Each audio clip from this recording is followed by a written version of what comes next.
বন্ধুরা, আজকে একটু পটলের রেসিপি বানাবো। 500 গ্রাম পটল নিয়েছি, নুন হলুদ দিয়ে পটলটাকে ভেজে নিচ্ছি। পটলগুলোকে লাল লাল করে ভেজে উঠিয়ে নিচ্ছি।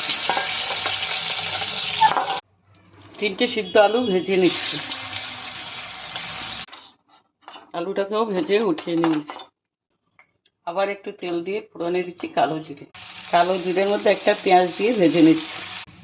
দিয়ে দিচ্ছি একটুখানি বাটা লঙ্কা। দিয়ে দিচ্ছি 1/2 চামচ হলুদ আর 2 চামচ জিরে ধনে। মশলা কষানো হয়ে গেছে, দিয়ে দিচ্ছি 100 গ্রাম মাছের ডিম চটকে নিয়ে। দিয়ে দিচ্ছি পরিমাণ মতো নুন। একটুখানি জল দিয়ে এবার আলু পটলগুলো দিয়ে দিচ্ছি। ভালো করে কষিয়ে নিচ্ছি। এবার পরিমাণ মতো জল দিয়ে দিচ্ছি।